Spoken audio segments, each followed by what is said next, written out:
Salut à tous et bienvenue sur Charge Flash avec Mighty Tati. Matthieu chapitre 5, verset 8 dit « Heureux ceux qui ont le cœur pur, car ils verront Dieu. » Nous avons vu dans notre message d'hier comment tout dans notre vie dépend de ce que nous sommes à l'intérieur de nous, de ce que nous pensons, de notre cœur. Proverbe 4, 23 dit « Garde ton cœur plus que tous ceux qui se gardent, car de lui proviennent les sources de la vie. » Donc la source est à l'intérieur de nous. Et de cette source, il y a des sources qui jaillissent. J'ai parlé de comment l'ennemi peut, comme dans l'ancien temps, prendre du sable, des pierres, des ordures et les mettre dans les canaux d'eau pour que l'eau ne sorte pas, pour que l'eau pure ne vienne pas, ou bien que si l'eau vient, que ce soit une eau sale, une eau impure, une eau impotable. Nous allons voir de façon pratique qu'est-ce que dans notre cœur ou dans notre âme peut faire obstruction à la source. Quelles sont ces choses que l'ennemi utilise pour boucher les sources de notre vie, pour que nous ne puissions pas produire. Et ces choses sont des choses qui font blocage. Si vous n'avancez pas dans votre vie, si rien ne va, vous pourrez regarder quelles sont parmi celles-là les choses que vous reconnaissez comme étant présentes en vous. Parce que la parole de Dieu est un miroir. La parole de Dieu est aussi comme un juge qui vient juger les pensées du cœur, qui vient révéler à l'intérieur ce qui est caché, pour que vous puissiez savoir quelles sont ces choses avec lesquelles Dieu veut découdre, quelles sont ces choses que Dieu veut retirer de votre vie dans le but de vous amener là où vous devez arriver dans la vie. Ces choses sont souvent présentes et on les néglige, on ne se rend pas compte. Si ces éléments d'obstruction sont présents en vous, vous pouvez jeûner comme vous voulez, vous pouvez prier comme vous voulez, mais vous n'allez pas voir d'avancement. Et si vous devez voir de l'avancement à travers le jeûne et la prière, c'est que dans le jeûne et la prière, vous devenez plus disposé et Dieu vous révèle ces choses que vous devez régler.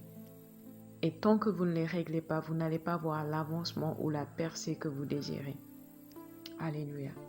Quelles sont ces choses qui font obstruction? La rancune et le manque de pardon.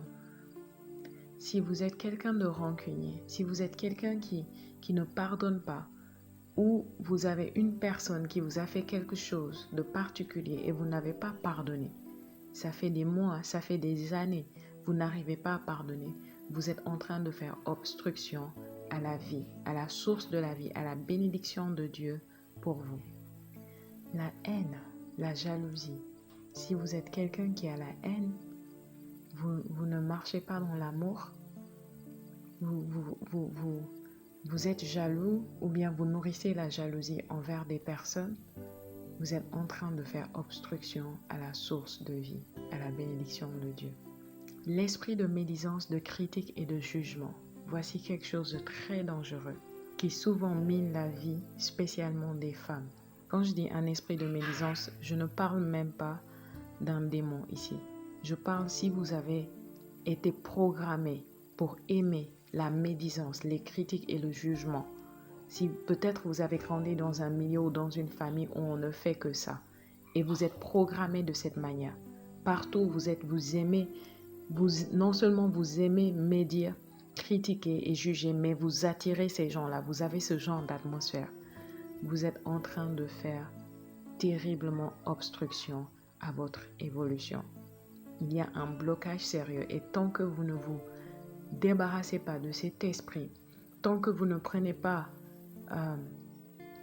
faites pas le choix délibéré et un travail en profondeur pour arrêter de fonctionner dans la médisance, les critiques et le jugement, alors vous êtes en train de vous bloquer vous-même et de vous retarder. Vous savez, à chaque fois que vous dites du mal de quelqu'un ou que vous écoutez délibérément quelqu'un dire du mal de quelqu'un d'autre, vous êtes en train de détruire quelque chose en vous. Vous êtes en train de détruire le dépôt du bien que Dieu a mis en vous. Faites vos recherches et vous verrez que personne n'est jamais allé loin dans la vie qui pratique délibérément et continuellement la vie de la médisance. Fuyez la médisance. Si vous voulez aller loin dans la vie, fuyez tous les milieux où vous êtes exposé à ça. Fuyez toutes les personnes qui vous amènent toujours dans ça. Gardez votre bouche fermée sur la vie des autres et occupez-vous de ceux qui vous regardent. Un esprit de compétition malsaine.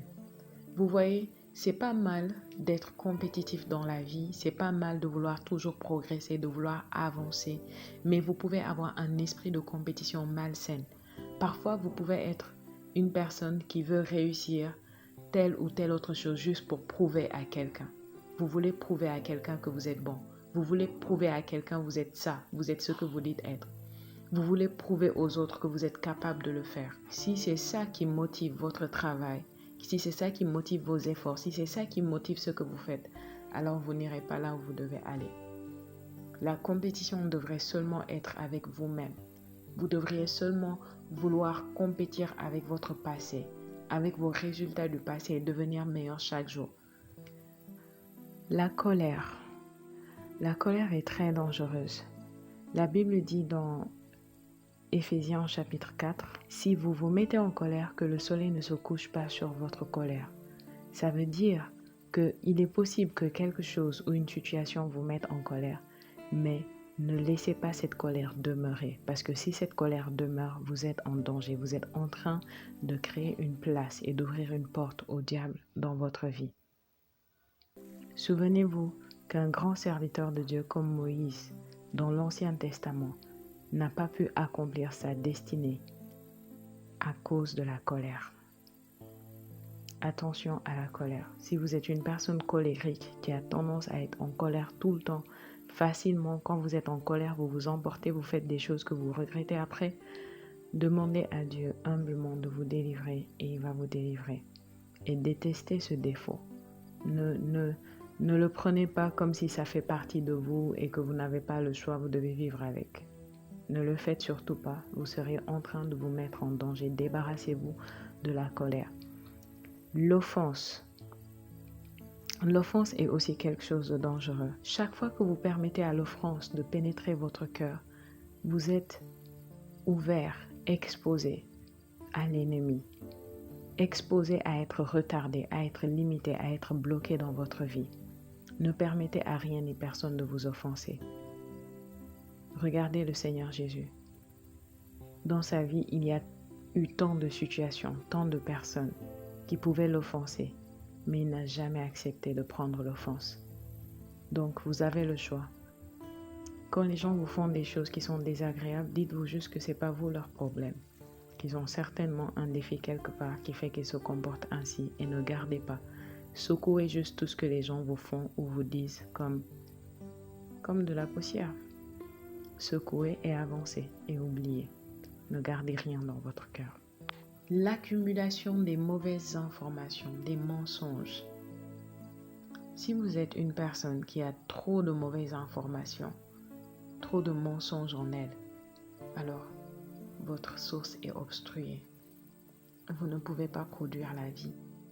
Vous ne pouvez pas évoluer, avancer comme vous devriez. L'accumulation des mauvaises informations, en général, c'est toute information qui n'est pas en accord avec la parole de Dieu. Que ce soit une information sur vous-même, vous pouvez avoir une idée ou une pensée ou des informations sur vous qui sont totalement fausses et ça va vous bloquer, ça va vous empêcher d'avancer parce que vous ne pouvez pas aller au-delà des informations que vous avez. Vous pouvez avoir des mauvaises informations à propos du monde, à propos des gens, à propos de la vie. Vous pouvez avoir des mauvaises informations à propos des autres, à propos de tout. Vous n'allez pas avancer. Vous n'allez pas progresser. Vous n'allez pas voir les résultats que vous avez besoin de voir. C'est pourquoi le Seigneur Jésus a dit, vous connaîtrez la vérité et la vérité vous rendra libre. Donc, si la vérité vous rend libre, ça veut dire que le mensonge vous emprisonne. Le mensonge vous a servi.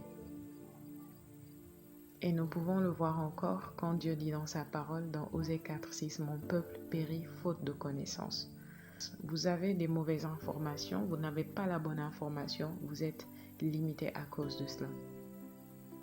Une imagination déformée et une intelligence non renouvelée, c'est-à-dire un système de pensée défectueux. Si depuis que vous êtes né de nouveau, vous pensez de la même manière, vous parlez de la même manière, vous agissez de la même manière, même si ça fait 50 ans que vous êtes né de nouveau, alors votre intelligence non renouvelée va faire défaut et votre imagination sera déformée à cause des mauvaises informations et à cause du fait que votre intelligence n'a pas été renouvelée par la parole de Dieu. En voici une qui est grande, une façon de parler inappropriée. Si vous êtes un chrétien, un enfant de Dieu, que votre langue n'est pas bridée, votre langue n'est pas sous contrôle, vous pouvez dire n'importe quoi, n'importe comment, n'importe quand, alors vous avez ici une chose qui va vraiment obstruer votre source. Parce que les paroles que vous dites ne meurent pas, elles sont puissantes. Elles vont aller bloquer quelque chose à l'intérieur de vous-même. En voici une autre qui est très grande et qui est souvent négligée. Les blessures intérieures et les traumatismes du passé non surmontés. Si vous avez beaucoup de blessures intérieures à cause de ce qu'on vous a fait et de ce que vous avez vécu dans le passé, ces blessures intérieures et ces traumatismes vont vous faire tourner en rond tant que vous ne les réglez pas. Ça va vous garder dans votre passé, ça va vous empêcher d'évoluer. Donc si la blessure et le traumatisme que vous avez expérimenté date de l'année 2005, il est possible que nous soyons en 2022, mais que vous, dans le règne de l'esprit, vous soyez toujours en 2005. Et depuis 2005, vous tournez en rond, vous n'arrivez pas à avancer. Donc si vous avez des blessures intérieures, des traumatismes, il est hyper important, c'est vital pour vous de guérir de ça, de surmonter et d'avancer. Ces choses peuvent sérieusement vous bloquer. Alléluia. Le Seigneur a dit, « Heureux les cœurs purs, car ils verront Dieu. » Voulez-vous voir Dieu dans votre vie? Voulez-vous voir Dieu être révélé et manifesté d'une manière sans précédent dans votre vie? Alors purifiez votre cœur de toutes ces choses et vous le verrez. Gloire à Dieu. Donc, bien-aimés, aujourd'hui, la parole de Dieu, c'est pour que nous puissions analyser notre vie. Nous voulons tous avancer, nous voulons tous progresser. Peu importe le niveau où vous êtes aujourd'hui, peu importe le niveau où nous sommes, chacun d'entre nous aspire à plus, aspire à mieux, aspire à évoluer. Et si vous n'aspirez pas à ces choses, c'est que déjà il y a quelque chose qui ne va pas parce que c'est naturel, c'est en nous de vouloir progresser, de vouloir devenir meilleur. Alléluia. Donc, utilisons la parole de Dieu pour analyser ce qui ne va pas et nous approcher du Saint-Esprit, nous approcher de la parole de Dieu pour qu'il puisse nous aider à nous débarrasser de ces choses, de ces vilaines choses qui font obstruction à la source, pour que notre cœur puisse être dégagé, pour que notre pensée puisse être purifiée, pour que l'eau qui sort puisse être pure et que nous puissions profiter et jouir de la vie en abondance que le Seigneur Jésus est venu nous accorder gratuitement. C'était Charge Flash. À très bientôt. Que Dieu vous bénisse.